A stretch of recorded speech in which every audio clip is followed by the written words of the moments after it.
up, guys? This video is going to be based off me making my own intake for my Honda Fit.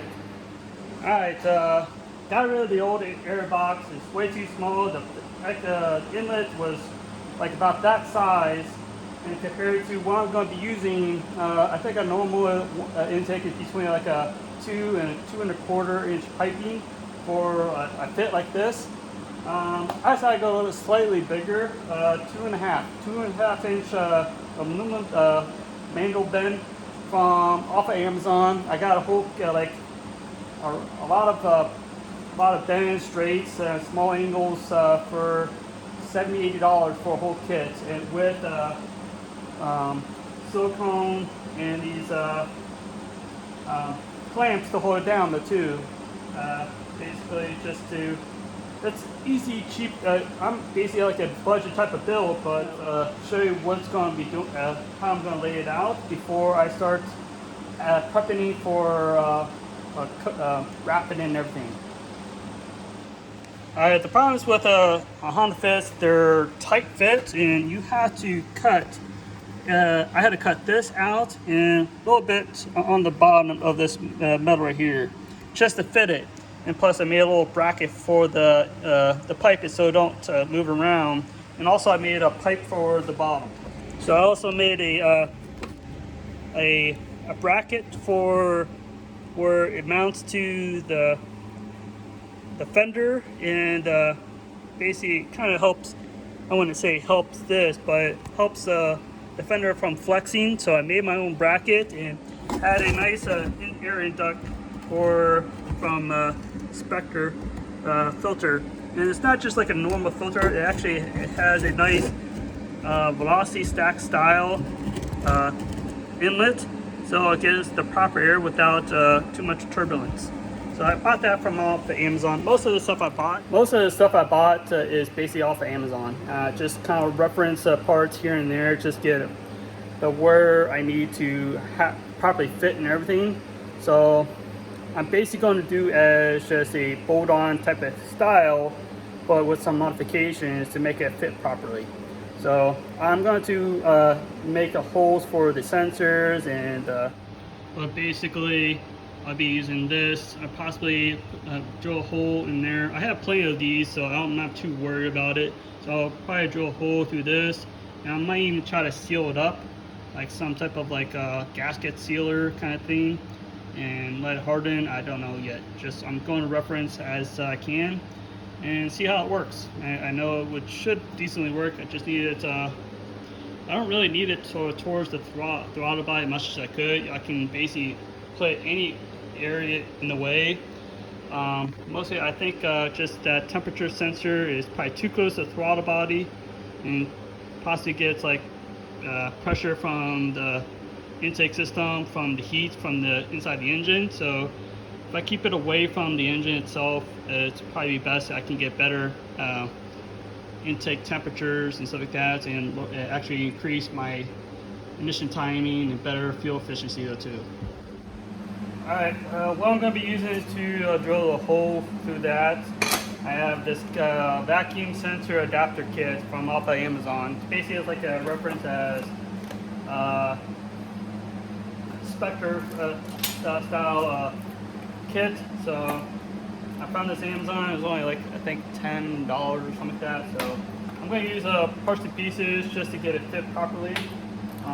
For the safety for my oil catch can that I have from Nishimoto, from off my sponsorship deal I got from them.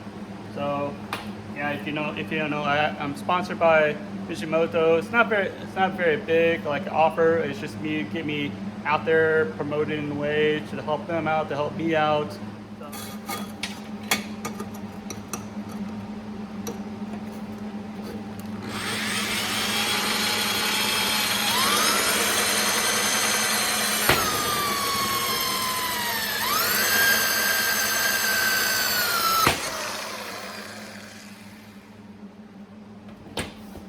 Now I got the hole cut.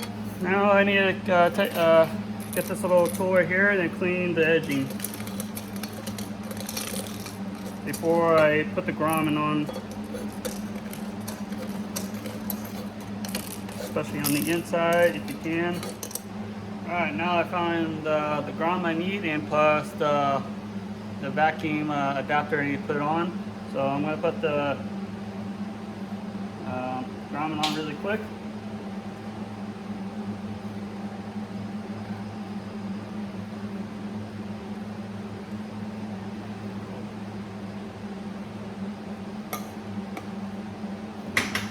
Voila, that part's done.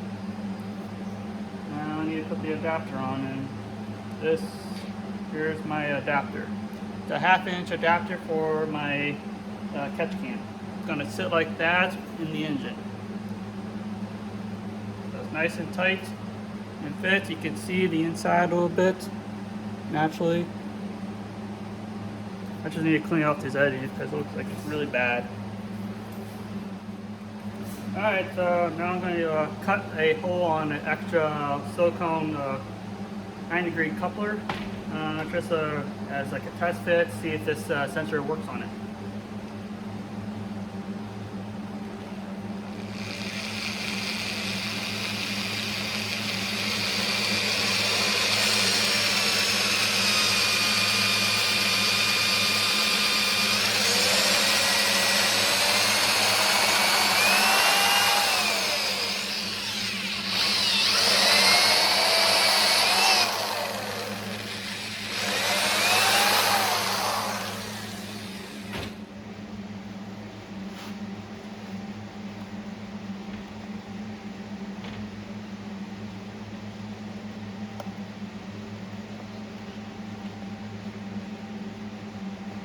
It's going to be a little tight fit because the hole's a little smaller in the diameter of this, so I'm going to try my best to try to fit it.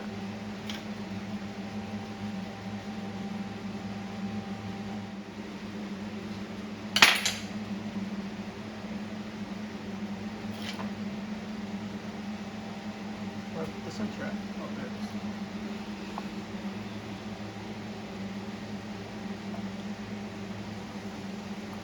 Voila!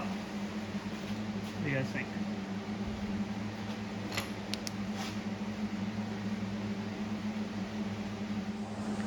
Well, my next thing is to take the sensor, this coupler off, off again, and prep it for coating. So I'm going to still prep it with acetone to get off any oil degrees, especially off my hands too. Any type of oil degrees and everything before I start coating it. I got this other stuff, but it's not dupe color or anything. It's from VHT, and it has good for temperatures up to 550 degrees. So I'm going to use this as a base coat, and it has basically the same type of flake.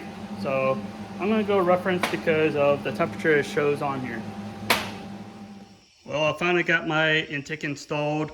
Finally did. I decided to do the sensor right there on the coupler just to test it out in a way for right now. There's a little tight clearance, but it's almost like a finger room, but should be doable. I'll test like the air temps later on, but naturally I made my little bracket for this thing to hold it up so it doesn't move around too much naturally. So I got it covered with the gold wrap, painted, and now have DEI titanium wrap on top of that just to give it extra protection. And so far it's basically almost there, guys. And you can see the filters down here. Won't be a lot of like radiant heat to that pipe and everything, so I'm just going to leave it as it is. And I'll probably do like a cover on it, just if I'm going to drive it around town to give it like some type of protection. You can see my intake piping for my braking piping for that. I still need to work on that next for my calipers. So yeah, that's going to basically kind of wrap it up for this part of the video, and I should be getting the battery in soon. Just need to get this stuff on and work on my ground cables that I'm going to work on next that I got from HKS. I think I found this on Amazon, and it showed it was HKS on the description, so hopefully it is. Who knows? It doesn't mind. It's just It's ground cables, that's all I really can say. I kind of need to give you more some oomph for the voltage and everything that the car would need naturally. So hope you guys like this video and subscribe, because it takes a lot of time and effort just to get this car done. Yeah, I've been working on it since November, and it's already almost mid-August now. So I have a lot. This is a lot of progress. It's not really easy type of job just to get this done with like a couple weeks or a month or so. I did a lot of process to this car to get how I want and how I think I should be best for it. So if you guys can subscribe, follow, and hopefully I can get this car done and on the road and see how it handles. And plus I have another video after this that I'm going to, it's like a test subject just to see how between each materials is. Just I'm not going to afford what I'm going to do now. I'll let you guys see it as soon as it'll be posted. Time and effort, and I hope you guys subscribe and follow. Let's see what I'm working on to give type of testing results for what I'm doing. So shout out and help follow me out. Thank you.